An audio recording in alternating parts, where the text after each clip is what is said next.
Buen día, soy la doctora Cristian Vega del Instituto Tecnológico de Sonora. Voy a presentar el trabajo Evaluación de riesgo por exposición a plaguicidas organoclorados en niños residentes del Valle del Mayo, Sonora. Buen día, soy la doctora Cristian Vega del Instituto Tecnológico de Sonora. Voy a presentar el trabajo Evaluación de riesgo por exposición a plaguicidas organoclorados en niños residentes del Valle del Mayo, Sonora. Como una pequeña introducción, voy a empezar mencionando que Sonora es conocido como el estado cuna de la Revolución Verde. En los años 50 fue denominado como granero de México debido a la alta productividad que se tuvo como consecuencia del estudio científico sobre el incremento de rendimiento y mejora de productos agrícolas. En la actualidad, este estado aún genera grandes rendimientos en productos agrícolas y entre los principales nosotros podemos encontrar el trigo, cártamo, papa, calabacita y otros productos agrícolas. En 2021, según información de CIMIT, se registró un volumen de producción de 7.049.489 toneladas de todos los productos sembrados en la región.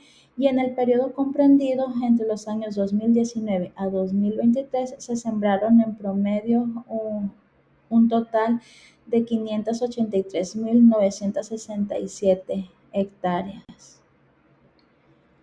Para poder asegurar la calidad de los productos agrícolas, a lo largo de los años se han empleado una amplia gama de productos agroquímicos con la finalidad de mitigar y de controlar plagas.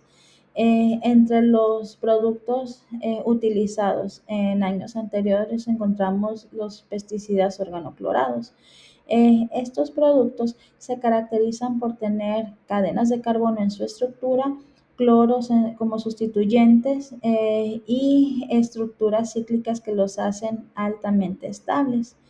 Para los seres humanos, la vía de exposición puede darse de tres maneras principalmente: por ingesta, por absorción por medio de la piel y por medio de inhalación.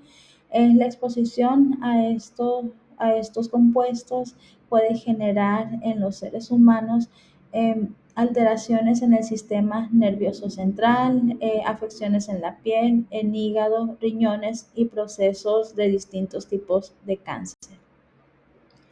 Una vez que estos compuestos son aplicados en el suelo, pueden llegar a los mantos acuíferos por medio de infiltración. Igualmente, al ser altamente volátiles, pueden transportarse por medio del aire. Y finalmente, al ser liposolubles, esta característica les permite la acumulación y la biomagnificación en los seres vivos.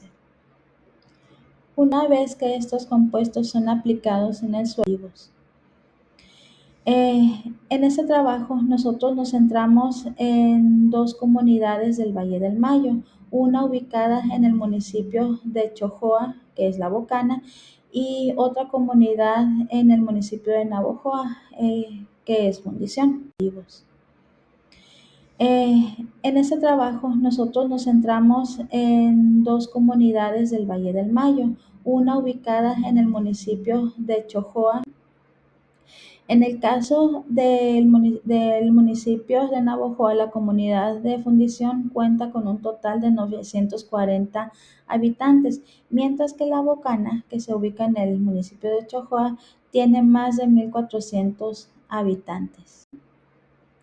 En el caso del municipio de Navojoa, la comunidad de Fundición cuenta con un total de 940 habitantes, mientras que La Bocana. Para poder realizar este trabajo, primero que nada se elaboraron cuestionarios y formas de consentimiento que tenían la finalidad de informar a las comunidades sobre la naturaleza del proyecto, así como de sus beneficios y los derechos que se desprenden de él. Estas formas fueron aprobadas por el Comité de Ética del Instituto Tecnológico de Sonora y una vez diseñadas se procedió al reclutamiento de niños. Se consideraron niños de entre 6 a 14 años de edad. y una vez que se informó acerca del proyecto a los padres y tutores, se procedió a la firma de las formas y de los cuestionarios, tanto de los participantes como de sus tutores. En cuanto al muestreo ambiental, este muestreo se llevó a cabo en los meses comprendidos entre julio a diciembre de 2024. Para la toma de muestras se utilizó una pala de polipropileno y se almacenaron en bolsas de plástico hasta la llegada al laboratorio. De cada muestra se tomaron aproximadamente 500 gramos a 5 metros de la entrada principal de cada vivienda, y esto se realizó conforme a la NMX 132 del 2006.